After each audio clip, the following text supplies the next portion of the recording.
Hello everybody, कैसे हैं आप सभी। आज हम कक्षा 10वीं की जो हमारी मैथ्स है एनसीईआरटी की, उसके चैप्टर 4 में एक्सरसाइज 4.3 उसका तीसरा प्रश्न करेंगे। देखिए, ये थोड़ा सा जो प्रश्न है ये क्या है, थोड़ा सा कंडीशनल है। कंडीशनल का मतलब कि उसने पूछा है कि क्या ऐसा करना संभव है ना। तो देखिए क्या लिखा है, क्या एक इसी आम के बगिया बनाना संभव है जिसकी लंबाई चौड़ाई से दुगुनी है और उसका क्षेत्रफल 800 वर्ग मीटर है। यदि है तो उसकी लंबाई और चौड़ाई ज्ञात कीजिए। ठीक है, तो हमने मान लिया कि माना ऐसे आम की बगिया बनाना संभव है। तब माना बगिया की जो चौड़ाई है वो क्या है, x मीटर है।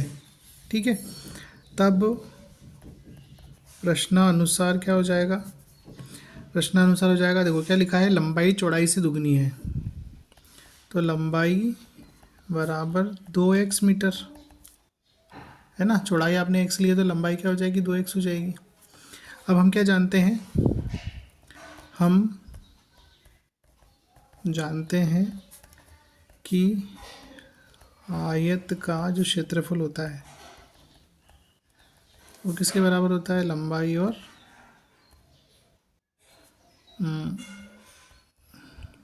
लंबाई गुणा चौड़ाई। ठीक है, आयत का क्षेत्रफल उसकी लंबाई और चौड़ाई के गुणनफल के बराबर होता है।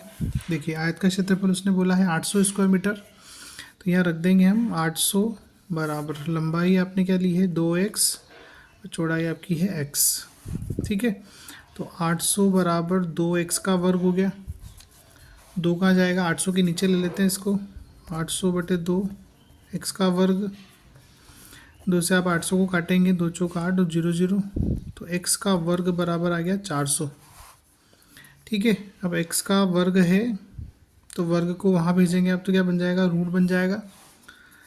x बराबर, देखिए इस 400 क्या वर्गमूल निकालेंगे तो क्या आएगा, 20 गुणा 20 लिख सकते हैं हम इसको। आप इसको अभाज्य गुणनखंड से भी कर सकते हैं, पर ये डायरेक्टली हो रहा है कि हम जानते हैं कि 20 का 20 में गुणा करने पे 400 आता है, तो 20 और 20 का एक जोड़ा बन गया, तो x बराबर आपका हो गया 20 मीटर। ठीक है, मतलब आपकी क्या आ गई है, चौड़ाई जो आपने x ली थी वो आपको मिल गई है 20 मीटर। अतः क्या हो जाएगा, लंबाई बराबर 2x है हमारे पास, तो 2 गुणा 20 तो हो जाएगा 40 मीटर, है ना। तो यहाँ पर बगिया जो है उसकी लंबाई कितनी हो गई, 40 मीटर, और चौड़ाई कितनी हो गई, चौड़ाई हो गई 20 मीटर। ठीक है, तो लंबाई चौड़ाई दोनों के मान आपको मिल गए हैं, इसका मतलब ये है कि ऐसी बगिया बनाना संभव है।